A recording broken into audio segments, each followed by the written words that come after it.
For Comfort, Unreal Nightmare right now, starting fights. Nano's also got a Kraber? Is this the same Kraber? It's a different Kraber! Unreal Nightmare have double Kraber in the end zone. 13 seconds left on this zone close. This might be the most shopped it could possibly be for every other squad in the lobby. We are Kraber sniping drones because we've got the ammo to spare. As the zone starts closing, will this double Kraber turn into a win? Who can overcome a loadout like this? I will definitely revisit this, Dia, because you said he would not be a problem in competitive leagues. As we see right now, non-stop Kraber shots are going out. And Kuzir right now is finding the mark and gets thirsted as well, but they can absolutely thirst anybody with the double Kraber. But an ultra coming from behind him! Hey, double Kraber or not, you get ultra queued on and your game might just be over. Q's here, fighting inside the knockdown shield is gone, and the double Kraber squad bites the dust. Brain rotting, the ones to deal the killing blow. Sesame Oil, though, coming in not for the third, for the fourth party in the most chaotic lobby we could have asked for. Game 1 of the Americas goes to Sesame Oil. Sesame Oil indeed. I can't believe that just happened. They were too trigger happy with those double Krabers. Ended up definitely TP comes out, looking to reposition potentially to where they're not the ones who need to force that fight initially. 100 Thieves or Crazy Thieves not letting it happen. They're looking to see if they can actually stop them from making this play now. However, 5-star on the bottom is making sure that they're the last team to join the fray potentially. What will happen? This seems like a really smart move at face value, but looks like the Crazy Thieves have identified that you've got to come back up to high ground or you're just going to die to zone way too quickly. In an attempt for 5-star to start a fight between Brain Rotting and Crazy Thieves, they've actually left themselves down creek without a paddle. See what Koifel's able to do, just guarding the entrance up, but Brain Rotting do actually start the fight. 5-star buying as much time as humanly possible. Let Brain Rotting and Crazy Thieves start the fight, but they've got to come in to finish it. They cannot afford to just die to zone. Enemy is down, Crook is 1 HP. The Crazy Thieves have yet to lose one, but a kidnap may go Rosie's way. Up on top, 5-star shooting down from the silo. 5-star have cooked themselves a win in their home POI, and Dark just needs to finish it off. 5-star win game number 2 from the bottom to the top. I did tell you that they did that. Zone ends a little bit more towards AG Global. It does end up on top. So whoever wins up top should be in a fairly good spot as well if the bottom fights. But if no fights happen from the bottom, they get the 3P for free. Now it's all about seer tacking and getting information before the ring starts to collapse. You can see 5-star down below. We're even throwing exhibits. For now, it's prolonging.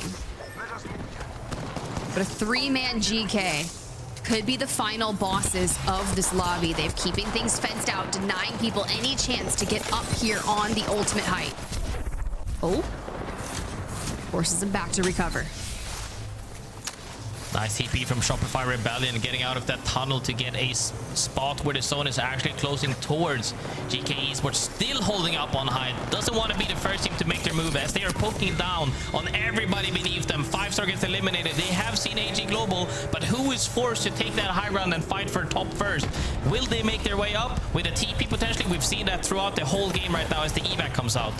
Well, good little shout here. Shopify Rebellion, GK, and AG Global, your top 3 teams here in match number 3. And it's all about your resources. You're watching our sectioned off our fences, the chaos, but the portal play for the high ground, and AG Global gets up there. Down they go, straight onto GK. Floating, goes into the void alongside Noct, who's just trying to survive, and Shopify in with the third party. Shopify win? Shopify Rebellion closes out that match right there. We saw lights from GK Esports, but the one who burst out Nano at that point, clearing out their side slowly but surely. But the team that is right next to them is Brain Rotting as well. Team Liquid gets to play from the other side to potentially 3P whatever fights ends up happening on top of this bridge. But we can't count out Unreal Nightmare just yet. Even though they might have lost a member, a duo is still more than possible to 3P anything.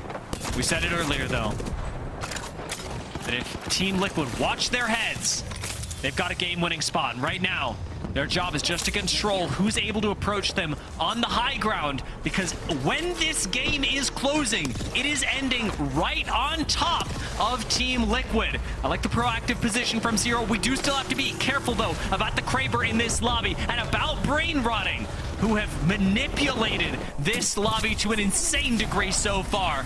Will their TP be canceled? It will not. Mr. Rosie manages to survive, and brain rotting behind Team Liquid have an Arc Star behind this truck and no way to survive. Enemy sitting behind it. This is going to be the last one standing as Team Liquid watch the fight go down. Unreal Nightmare and brain rotting will die at the same time, and it leaves just Vision and Team Liquid. Zero aggressive angle over the truck. He climbs right on top of Vision, and it's he and Panic against the last remaining member. Can Carter 1v2 for the win? Can he 1v1 for the win? Carter goes for the swing, but Zero clutches it up in the last instant, and Liquid, the hungry winners of Game 4. Zero manages to clutch that. People might remember something from the land, but he's saying here. Vision up on the high ground, but gonna have to drop real soon. Don't want to drop right down onto a team that they would otherwise have to fight. 5-star underneath them, 5-star again in a great position, and it's 5-star and brain rotting that have been the constants of the day. Vision still hoping for their breakout game. Second place right now. Can they make it up to first? Oh, Crazy Thieves drop it down straight into Team Vision, but Zach goes down. Carter and Loader both trying to hold on. Crazy Thieves eviscerated it. Into the top 5 we go. A quick pickup of Zach will be imminent here for this endgame, because Team Vision now on this side only have 5-star to contend with. The other 3 teams on the opposing, and Mr. Rosie, you've got to keep your eyes on him, because he is literally attacking many different teams, and Team Vision have been eliminated. Yeah, the Kraber just ruins that positioning as well. That plus Mr. Rosie makes it impossible for anybody to exist in front of brain rotting. Now having bubbled though, brain rotting are gonna lose their bubble, I believe second out of all of this. First one gonna drop momentarily, and yes, it was brain rotting dropping second, so they just commit to the fight. That's the kind of play I'm talking about as Crook hit fires the Kraber, but is unable to finish the fight. Full 11 come in, and as the final 2 squads with one broken already in front of them, full 11 should be finding their way to a Game 5 win. That is a backyard brawl if I've ever seen one. Bub fighting galore. That is Apex, baby. Full 11. Crazy Thieves and Sentinels fighting for the dominant position on low ground now. Crazy Thieves making another interesting play with this Bloodhound. Phony gonna dip back into the invis. Double dipping on this Bloodhound. Going for the triple even. Great reaction on that Watson fence, initially netting Sentinels another kill, canceling out that TP on Dark. However, Crazy Thieves looking so strong right now as they have that head glitch on that small slope, making sure that Sentinels are not walking in for free. Eliminates them immediately as Gen Burton mops them. More KP, more placement point to them, and they still have a solid spot to play. That is a lot of KP going the way of Crazy Thieves. Is it enough to move them up to challenge for a top spot? Right now, they are recovering from a bad day. Can they make it a good, even a great one? Full 11 are going to try and swing themselves as 5-star go down their zone position, not netting them nearly enough points. But Full 11 find themselves face-to-face with the Crazy Thieves, who are just coming up the hill right now.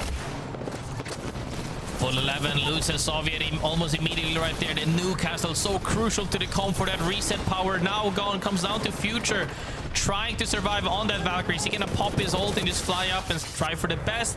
Playing behind those double knockdown shields though is gonna be very scary. Does get enough coverage from the nades, and invisible. Crazy Thieves, by the way, playing inside this Bloodhound bubble, are going to look for a little bit more. Koifel thinks about going for the swing on his own, but plays conservative with the rest of the team, has the backup. Phony and Gen Burton shooting over his head to try and clean up every other squad around them. We've got Crazy Thieves in the top 3, and it is not looking close. Full 11 are going to go down, and Crazy Thieves still on high ground, have the scans, have everything in their favor, and Gen Burton climbing over the wall is going to seal the deal, putting Crazy Thieves on top in Game 6. You said a team had to drop 20 kills. I saw 18 before that last team elimination. Completely shut a team out of their options. That's the decision to fight against Made in Heaven. Can Synetic play defense? Unfortunately, even with the Prowler, he's unable to for now. Jans and Nags, though, know their job. It is just to hold this rock for the moment, play anchor, even as their IGL will fall. The trigger pulled on the other side as Mamma Mia do end up expending a lot of their Seer cooldowns to try and take out the Zipline Mafia, who have stayed alive for so long. Made in Heaven now playing for this win as a duo are going to go for the box of Synetic. Jans will be cut down on the way, and our zone teams are making things real difficult for the teams that made it in along the edge. Infinite wipe out Made in Heaven, and it's just Zipline Mafia below Mamma Mia, but Black Venom is down, and Zipline Mafia, they're going for the kill. Mamma Mia are out. Zipline Mafia as a duo are going to try and hit the high ground as Infinite drop down, splitting up the fight. Kizaron's not able to make it back up. He's completely out of the engagement, and it looks like Zipline Mafia from the edge of ring may have found themselves a winning position. Excuse the last standing though, and Infinite from zone will claim back the win. Infinite with that proactivity. I said that, you know, they're gonna have to make a decision based on what happens. They said, heck no. Are they gonna opt to fight for the wall side? Should be their next play, but the 3P is always lurking right now. Bandits is looking to do something. He kidnapped somebody. Light is skynading. I like that Zico goes for the res. You gotta try it.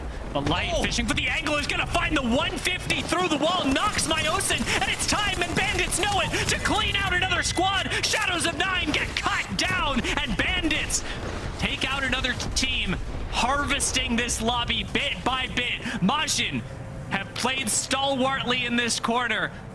The fence covering Bandits is going to expire eventually. Majin are literally in God's spot. You have to imagine that they win this game. From up on top, DN have got to focus, but are unable to actually shoot Bandits as they share the building. These two squads surely going to fight for second place. DN plays too slow and Bandits manage to get under them. This is absolutely horrendous for them because now they have to drop. There's no way they're playing for this. Majin should have the absolute free win here if the fights pan out the way they are expecting. Oh, look at what they're doing! As they're Newcastle ulting straight to the side of them as Bandits on the inside can ultra out and have the safe spot. Is this a bad potential? And they're getting sent by Bandits! Bandits know they messed up! And now being able to take the fight for second, they've got to actually win it though. The Bandits will go down. The first squad eliminated, and Majin get to clean up the chaos. DN and Bandits with a messy fight, and DN with a big fumble, letting Bandits slip. Is he on the Like one guy's all the way down. One guy's all the way down. Just come on, scan them. Just come on, Yes, I know, but I mean, you're Axel. It's a 2v1. Yes, I am doing it now. You can't take it out. Yeah, go, send. I'll just. Hang on. Yep. Let me. No. I can't pick. Play slow for now. Yeah. No, I can't. 170. What? I'm dead. Play me. Okay, up. You hear me? Yep. Play me. 151 backside. Just play off, hard. On him. One dead. Nice, play me. Just play off. Pull. I'll try to. One guy's he's gonna pull as well. Okay? Yeah, yes. Can you pull me? Yeah, pull him. He's resting now. Top three. Yeah. He's resting right now, okay? Unlucky gets caught out. Now he's in a death box. Aku is recoverable though. Takes down 2 players on less than half flesh. And now is reset thanks to Hackis holding the high ground in a shrivel of rocks. A moment just to have a breather. But look at Henchmen. They're sending. Bandits and Alliance have fought each other every single game. They have always died to each other, and right now Bandits look like they are coming out on top once again. Alliance invest early in this spot, but unable to defend it after an aggressive push against Bandits. It looks like Bandits really may be the team, just holding on to the title of best in EMEA. Hack is fighting desperately for that, but gets naded and exploded. Bandits in a 3v1, and likely to take this win.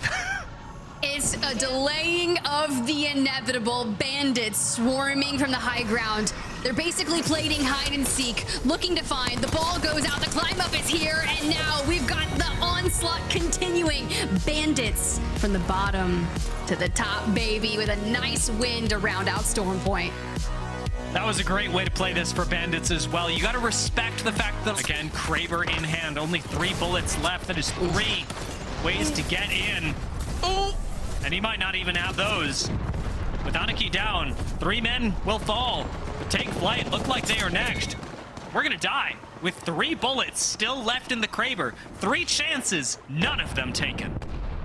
Said it was not going to be easy, and indeed it did get crossfired badly right there. Could not make it in. Alliance coming in from absolute height. Gets control of a good amount of the zone, actually, to where they get to walk in for free. As Mamma Mia is holding height on the other side of things, as Pixel is trying to play the wall. But this wall is not safe. They have to move in. Through the catalyst spikes as well. Billy's going to go down. Looks like Mamma Mia will be picking up another couple of kills. Pixel Lumina explode, and Alliance have finally jumped off the high ground while Mamma Mia take their fight with Ronin. Alliance are coming into third party, and nobody's even aware of it right now. Catch finally spots at least the single bit of interference, but Alliance bide their time, and through the invisibility are gonna go for the third party. Bloodhound is back, baby, and Bloodhound peeking with Unlucky over the top of this wall should be winning their first game of the Apex Legends Global Series in year 6.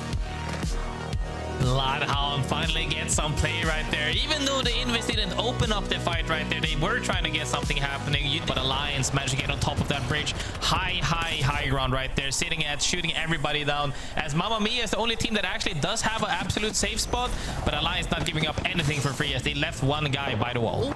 Stop.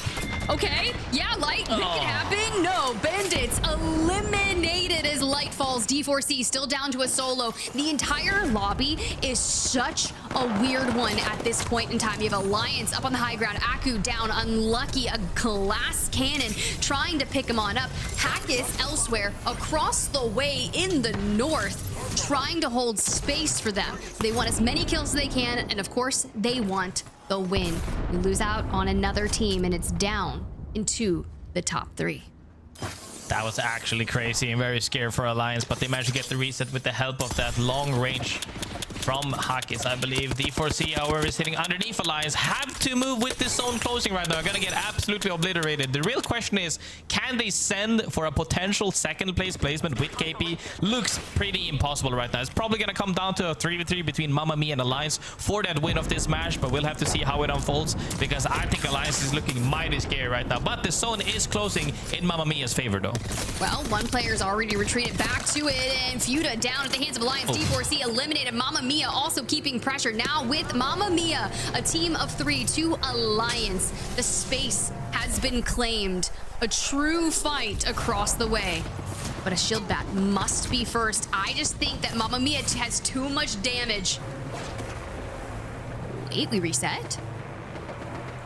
Actually, as I said, that the zone is closing towards Mamma Mia. Alliance has taken way too much space for Mamma Mia to be able to do anything for the moment. Hackis might be getting drilled out here, getting choked as well, but not really enough for him to get anything happen as Hackis goes down. That was a big pickup. Trades across the way. Catch back down. Black Venom as well to a 2v1. Alliance with the back-to-back wins to open up split 2 here on EMEA. You know, Stormpoint didn't look so good, Graceful, but we're turning things around on E-District. Alliance bow out a little bit early due to Pirates. Bandits managed to secure themselves a spot on the northwest side of things. Pirates got the eastern side of things, scouting out right now what is playable and what's not. Infinite, however, with the comp of having Catalyst as well, is honestly one of the stronger team comps to play this endgame due to that wall. And speaking right now of fighting those bandits, comes down to a bubble fight. With the L-Star, he's definitely got the potential to Skynade out for Light as well, trying to set up shield swaps. It's so hard to kill Bandits, and it's 100 banger from Light. The L-Star fries one. He's equalized it. Can Henchman be the thing that keeps the Bandits alive? He knows that life is all that matters right now. Dropping on the high ground, he is betting the TLN Pirates aren't able to make the recovery.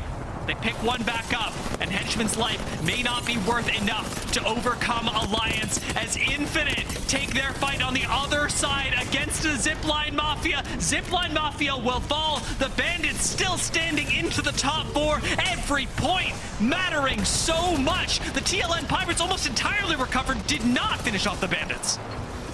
Huge bubble play coming out from them. The fact that I managed to wipe a team fight without the use of bubble and then got it back on time, whether that be through the power up, whether that be the fact that he held on to it, I don't know. But Bandits comes down to one person trying to survive for the moment. Henchman is flying for dear life. He's in the frickin' sky. Henchman, who just needs to stay alive.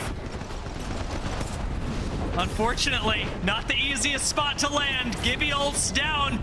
Bandits make it to top 3. Was it enough to dethrone Alliance? The TLN Pirates look for their first win, and Mamma Mia, the underdogs with a big performance, try to take this back, but the TLN Pirates shut them down. TLN Pirates have been the nemesis of match number 6, bowing out Alliance earlier on and then making their way into that bridge. It was a chaotic fight, but they come out on top. YR6